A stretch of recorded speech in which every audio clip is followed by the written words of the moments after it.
For so many product based entrepreneurs, getting into retail feels like the dream. You imagine seeing your product on the shelf at Target or Walmart or Shoppers Drug Mart.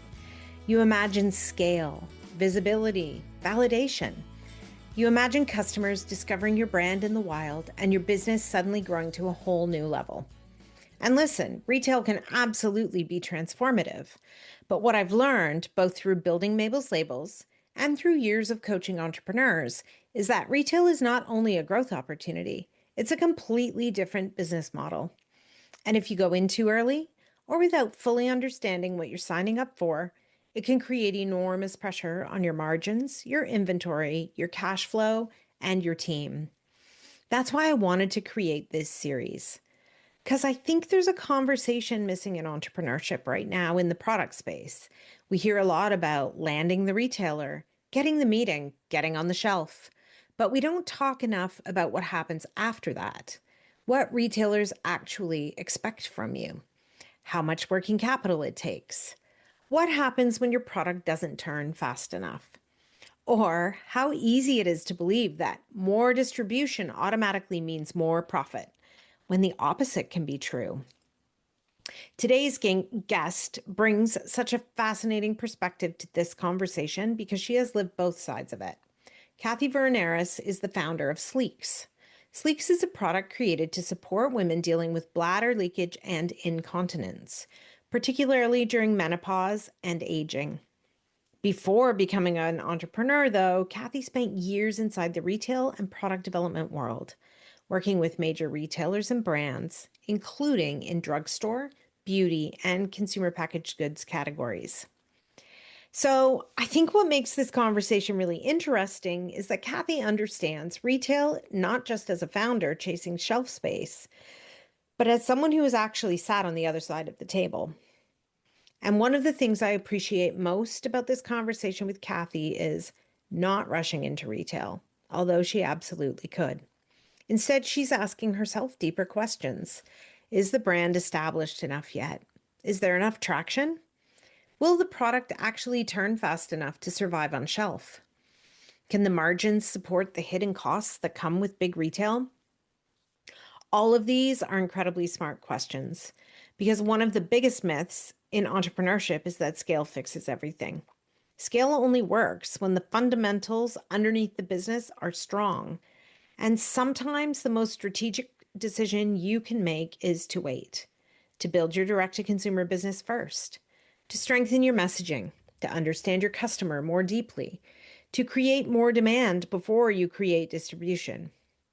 In this episode, Kathy and I are talking about the realities of retail readiness, what founders need to understand before pursuing retail partnerships, the financial and operational risks that often get overlooked, and why having a great product is only one small part of succeeding in retail. So if you've ever dreamed about seeing your product on shelves, or if you're actively pursuing retail right now, this conversation is going to help. It's going to give you a grounded, strategic lens on what that path really looks like. Let's dive in. Hello, and welcome to this new series about bringing your product-based business to big retail. Today, I am speaking with Kathy Vurinaris, who is the founder of Sleaks, and we're going to get to talking about her product-based business and why she founded Sleaks and what it's for. But Kathy's also, in her pre-entrepreneur days, she is a seasoned retail product development person. And so I think it's interesting because, as she says in her own bio, Sleeks is the culmination of her professional journey. She made products for others. And now she's brought that into her own entrepreneurial venture, thinking about branding and product development and how the strategy of how you sell converges. And so I'm really excited to have her on board with me for this series, where we're going to talk about her business and also your business and about whether going into retail is the right thing for you. Welcome, Kathy. Thanks, Julie. I'm so glad to be here. Yeah, so tell me a little bit more about Sleeks. So Sleek started, it's interesting. It started my 88-year-old mother is my muse. And I was in between jobs and looking for an opportunity. And I I moved my mom into a home 2 years ago, and she moved from her home, which had a bathroom really close by, but in the home she was moving into, it wasn't close. So she said, "Take me to Shoppers Drug Mart and help me find a solution because I'm not going to make it to the bathroom in the middle of it." So, standing in front of the incontinence aisle, she said to me, "I am not wearing disposable diapers. You need to design something for me." So, I thought, yeah, this is a great opportunity for me. This is a space I know. I came from drug. I had launched, a 13 categories in Shoppers Drug Mart under the brand of Fresh. And so, yeah, this is a space I knew really well. And Yeah. also what I realized, there was a huge gap in the market. Yeah.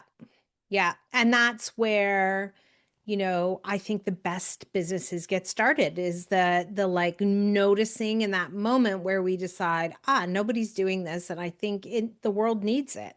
Yeah. My mother needs it. So that means it's even more. Yes, exactly. Yeah. So, Yeah. yeah. And, Good. I And think, so you've been now through a whole product development cycle and you've yeah, actually launched your product and it is for sale on your yeah, website. it really is. Yeah.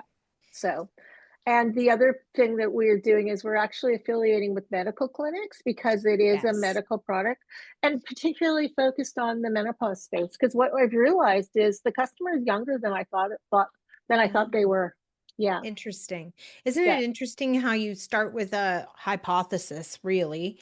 And as you gather more data points, things do shift and change, don't they? yeah. They really Yeah. do. And Yeah. your customer tells you, right? Like Yeah. you go into a business, you start a business with a lot of assumptions, right? Mm-hmm. And Yeah. then you launch, and then you really learn who your customer is, who Yeah. the product is resonating with. And that's one of the things that I would say that's one of the biggest learnings as an entrepreneur, as a startup, is learning to pivot. Like Yeah. really, really watching and pivoting fast. And as a lot of people would say, failing fast, because realizing, Yeah. like that's the wrong thing and I need to do something different. Yeah. Yeah. So I'm curious about, as somebody who is building a brand now and who has brought lots of things to the retail market, how do you know what's your cue to understand when a brand could be ready to go to retail? I come from a corporate background, so for Mm-hmm. me, I'm very due diligence and all of that is kind of ingrained in how I think.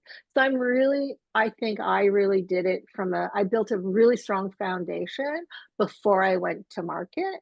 And Yeah. I think that there's a few fundamental things that as a founder, you need to look at, like gross margin, net profit, Yes. you know, market opportunity, things that a lot of people don't look at Yeah. until it's too late. Right. Well, and I mean, just from my own experience, I think that, even when I thought I was ready to go to Yeah. retail, and I mean, the first retailer that we sold to, Mabel's Labels, was Walmart in Canada. Mm, And we big went one. into all like 400 stores across the country. And even though I thought we were ready, we had no idea what we were getting ourselves into. Yeah.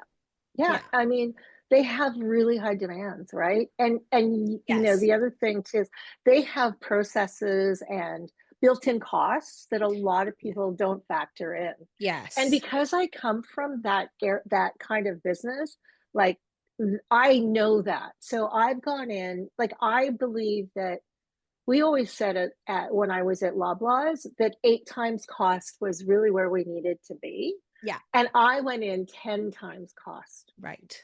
just because the market's shifting, foreign exchange is shifting. I really wanted to pad for a lot of those things that were unknown. Yeah. Yes, because it's one of those things, the old adage, right? It's easy to get easier, but it's hard to get harder. And that definitely I think applies because once you're in and you have a deal signed, renegotiating that if you're not making money, you're not going to do it. No. No, No. for sure. So what would you say, like the things that need to be working in your business before you even think about going to retail? Margins. Well, We talked about a margins. little bit. Yeah. Yeah. But I also think that for me, I think that, you need to know what the expectations and the KPIs are for them. Hmm. And you need to know whether or not your product can actually meet their KPIs because that's all they really care Hmm. about, right? Right. So Yeah. what are their KPIs? Turnover is a huge one. So one of the reasons why I've actually decided to pull back and not go into retail Hmm. is because I don't feel like my brand is well established enough for Right. me to actually get the turnover that's required for them, Hmm. the last thing I want to go to do is go into somebody like a Shoppers and Yeah. sit on the shelf. Like Right. there'd be nothing No. worse than that. No. Their expectation, I know because I was there, I sat on Hmm. the other side of the table. The expectation is Hmm. 60% turnover in Yeah. 90 days. Right. So that That's means that, so just to be clear on what that means for every 10 items that go on the shelf, they want six of them to sell within 90 sell. days. Yeah, Yeah. exactly. And Yeah. that's a really, even for an That's a established big brand, that's hard. expectation. That's a Yeah. huge expectation. Yeah. And and their terms their terms can be really punitive if you do not meet those KPIs. Yeah. Yeah. Yeah. So, Yeah. And as a small brand, like they're not going to negotiate their 80-page contract with you. you no, know and I do pretty remember set that. in I stone. remember having the contract, some of the first contracts we signed for big retail, reviewed by a lawyer, and basically saying they're not going to change anything for me. I know this. So the lens I want you to put on your review is, what are the pitfalls for me? What do I need to Right. know? Right. Yeah. And that's why for me, it's like understanding what their expectations are and Yeah. working backwards to that. Can you Right. achieve those expectations? Yeah. Yeah, and when you say, your brand doesn't have enough traction, how much traction is enough? What should people be thinking about when they try to evaluate that? Going into a big retailer, I think that either there's nothing compared to that. And I also think that you have to have their support. You need to have their commitment that they're going to promote your brand and promote your product. Because without that as well, so you have to have traction, but you also Hmm. have to have their support as a Hmm. as a big retailer. Um, so yeah, for me, I don't know. I would say that you need to people need to know who your brand is and what your product is just by saying the name, by Yeah. going into one of those big national retailers. Yeah. Yes. And I would say in Canada, when we went to Walmart and appeared on the shelf, we had the following built in our direct to consumer online business that we Right. could push people into the stores. Um, but the places, we didn't have the support we needed were in, was the product actually on shelf in the store that person was going to go into? Had it made it out of the Right. back room? Like, I think there's a lot of things that we can dive into as we get a little farther Yeah. into this conversation Right. about what it's like when you actually get there. Yes. But in terms of readiness, I think we had the traction, and the ability to withstand the really long payment cycles. You're paying for Yes, something, that's getting it true. made Yes. overseas, bringing it in, and waiting all that time to get paid. So, Right. And yeah, the other thing too is if you're not an established brand, and this we can get into this in more detail, you're not going to be a priority to be paid either. So yeah, if your terms are 90 days, the likelihood is you're going to get paid in 120, yeah, even though the terms say 90, right? So, yeah, yeah, yeah, yeah. And it just, yeah, depends who you're working with. correct. Yeah. Who do you think? I mean, you talked about why you're not going to pursue retail. What are some other Yeah. reasons not to pursue retail, or who shouldn't be pursuing retail? Wow. Well, I think that anybody who, if you have a product that your category is crowded, Yeah. that's somebody who's also like, so I also come from a cosmetic background. I was at Sephora, and I think that just in as example, skincare is a really crowded space, right? Mm-hmm. if you think that you're going, and so a lot of brands of skincare, their goal is to be in Sephora. Mm, But if you don't have a really distinct point of differentiation within that category, retail is going to be a really big struggle for you. And, mm-hmm, their terms are also very similar to, they're a big mm-hmm. retailer, global retailer as Yeah, well. So, I think know your competition, I think is a yeah. really, really, really important one. Um, so yeah, I speak to, I'm in a lot of groups with a lot of other startups, and a lot of them are product-based companies. Mm-hmm, And if you ask them what their point of differentiation is, they look at you like a deer in the headlights, and they don't they mm-hmm. they don't even know because they've never even thought about it. Right. Yes. Because they're down the rabbit hole. They believe so strongly in what they're doing, right? But yes, you've got to, on a retail shelf in a lineup of 8 or 10 or 12 products, you've got to be able to, for people to understand what it is you do and why. Right. Yeah. And that's where branding is important, Yeah. packaging, all of those things. Yeah. It's I think those are really important. You think about the Mabel's labels as an example. Yeah. The name is catchy, right? Yes. it, that's really important. Yeah. Yes, it's super important. And, we had already, 8 or 9 years of brand recognition Yeah. in a direct to consumer environment before we did go into retail. But that is one thing I think of. I think that it seems like it will be scale, right? To go to Hmm. retail. It feels Yeah. like, well, if I get into, 2,000 Target stores or 2,200, I think they might have now, Yeah. it's going to be scale. I'm automatically going to, and it isn't necessarily true. The second part I find about it is that it's a whole different business with a completely different kind of P&L than a direct to consumer e-commerce business. Absolutely. Yes. I mean, direct to consumer is high margin, right? Yeah, Because there's the overhead. You control all of the overhead, right? yeah, And so it's very, very different. Whereas, yes, there's a lot of cost that goes into that you're paying for the retailer that's selling it. yeah. Yeah, yeah, it's true. And there's always seemingly more costs they want you to take on for them. So that part never Absolutely. ends. The It negotiating is doesn't. never done, right? No, Yeah, yeah, yeah. You got to pay for yeah, your own discounts. You've got to, it's like, and yeah, you don't know when that's going to happen. yeah, So you have to go in knowing, yeah, understanding yeah, the depth of that contract. yeah. So going back a little bit now to your 8 to 10 times cost Yeah, for retail price or for yeah, sell-in, yeah, right? Which yeah. means it's actually like 16 to 20 for MSRP, manufacturer suggested No, retail no, price. No, eight to no. 10 from your Eight to cost. 10 from cost for your Yeah. retail. Yeah, Okay.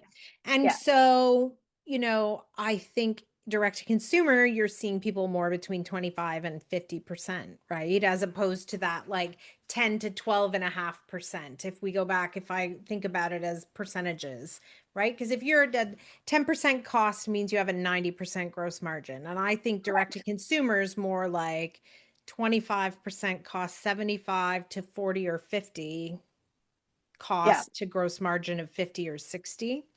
yeah, yeah. And And you can run a profitable business on that. direct to consumer. Yes. But if you think you can go retail, you're never going to make money. Right. Yeah. Yeah. Yeah. Unless you do your own vertical retail. But that's a whole different conversation, Right. right? Right. And you're So, talking like Joe Fresh open their own stores, right? correct. Yeah. Yeah. And I'm sure there's other examples. Well, I think Nick's is probably another Yeah. example where they open their It's a own good example. stores because Correct. although they're very big now, they are entrepreneur company, right? Founded. Yeah. Yeah. Yeah. Um, yeah, and so that's the interesting piece as well, I think, in terms of, when you're small and you have choices all the time with limited resources, building both sides of the business, the direct to consumer and the retail side, I think is incredibly difficult. Very, very, and very different. You really do have to wear completely different hats because Hmm. they're very different verticals. Right.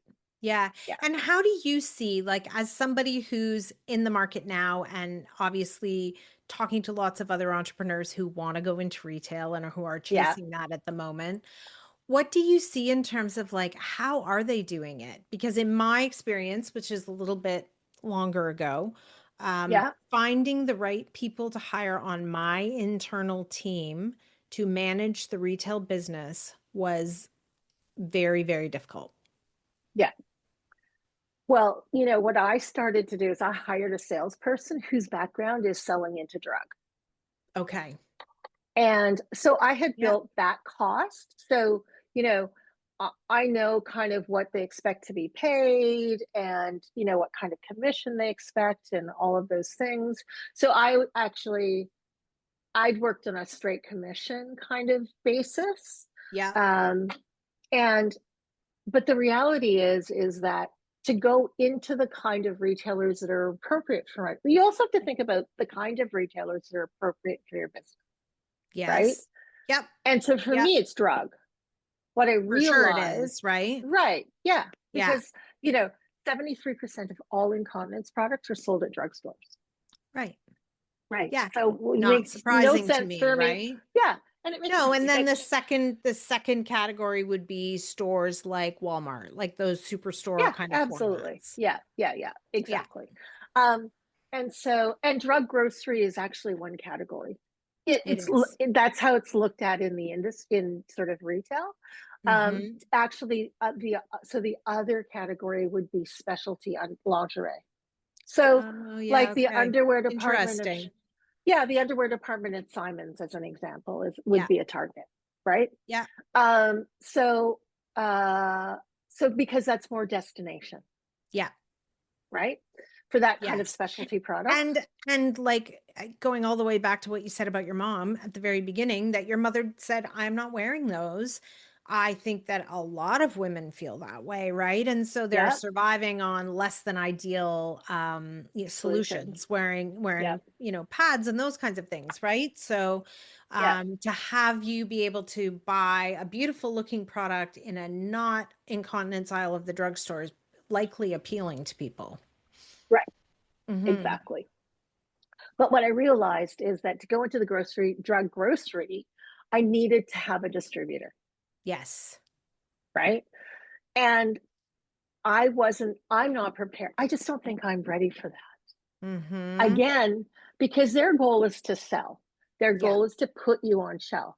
But if Yeah. my brand isn't well recognized enough, Yes. that's that's a recipe for failure Right. in my mind, Yeah. right? Yeah. Because, like I said previously, there's nothing worse than having your product out there but just sitting.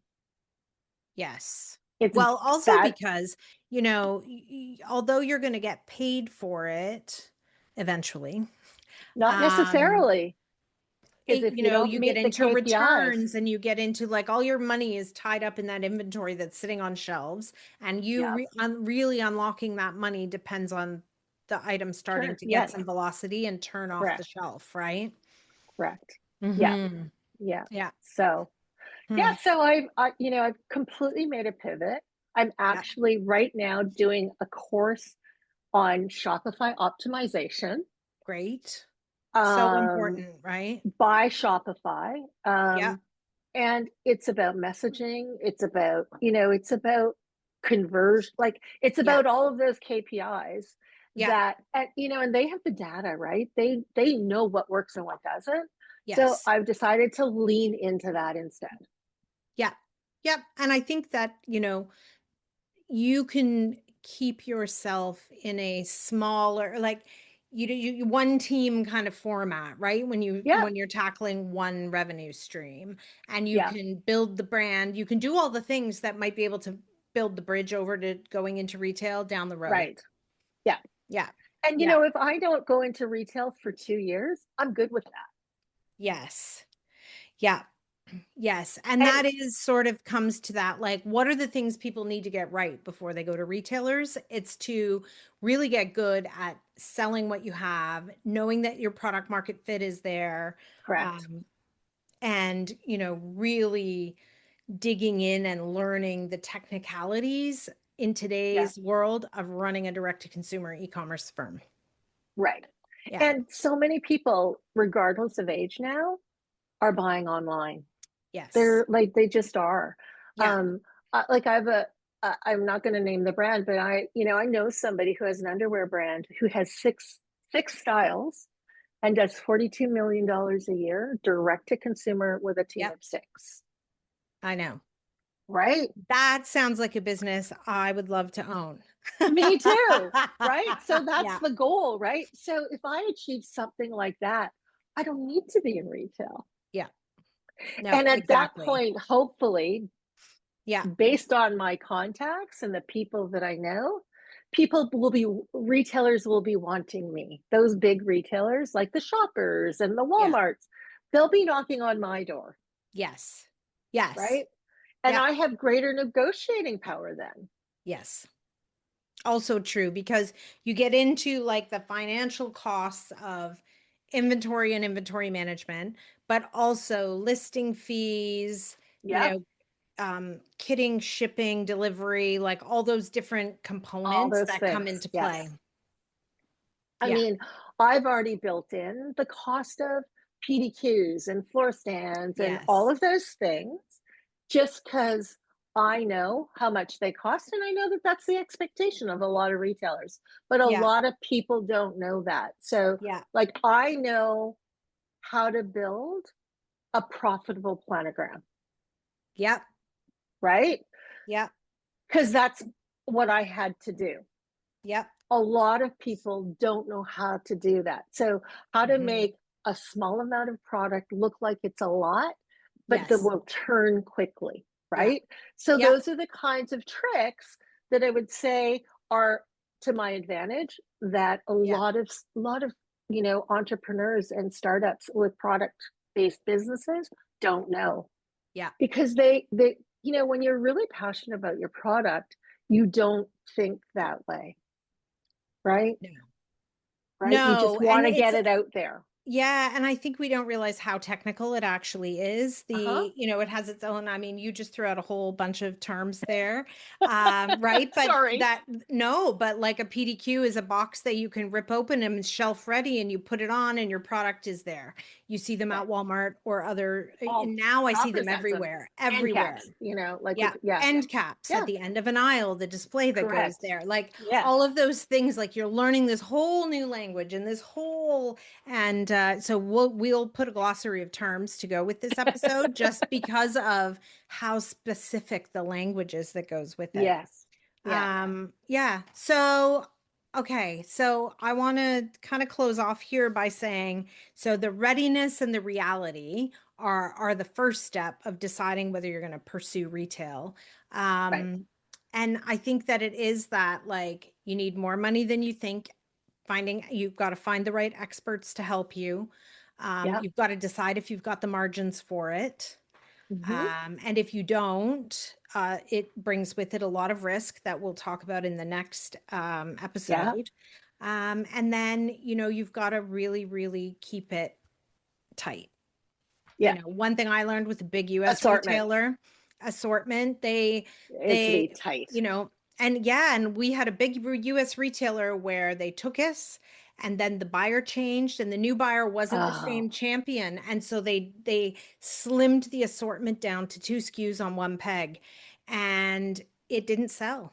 And we got yeah. delisted a year later because it didn't Right. sell. Right. And we knew Because it you wasn't also going to need a sell, minimum but we presence. didn't want to Oh, walk away. And it's the biggest lesson we should have walked away. yes.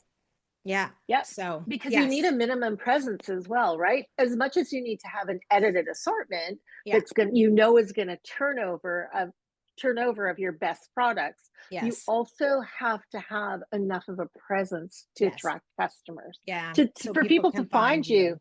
Yeah, exactly. Okay, well, we're going to go on to execution, and I can't wait to dive into this more. Okay. Okay, Thanks. thanks. Thanks so much for joining me in this special series on retail strategy for product-based businesses. I hope these conversations gave you a more honest, practical, and strategic look at what it really takes to grow through retail. And perhaps even more importantly, how to decide whether retail is the next right step for your business at all. One of the things I've learned through entrepreneurship is that there is no single path to building a successful company. Some brands thrive in retail. Some thrive direct to consumer. Some build hybrid models. And some discover that scaling sustainably means saying, not yet, or even not for us. All of those decisions can be smart ones. The key is understanding the realities behind the opportunity so you can build intentionally instead of reactively. If this series sparked questions for you about growth, leadership, scaling, retail strategy, or the operational side of building a product-based business, I'd love to support you further. You can learn more about my work, coaching, speaking, and the Big Gorgeous Goals framework at www.julieellis.ca. And if you're a founder navigating growth decisions in real time, you can also learn more about my Pocket Coaching program. It's a voice note-based coaching designed to give entrepreneurs strategic support, perspective, and decision-making guidance exactly as you need them. Because sometimes the most valuable thing in business, it's not another course or another framework. It's about being able to have the right conversation at the right moment. If you enjoyed this series, I'd love for you to subscribe to the podcast, leave a review, or share it with another entrepreneur who's trying to decide what growth should look like for them. Thanks again for being here. And until next time, keep chasing your big, gorgeous goals.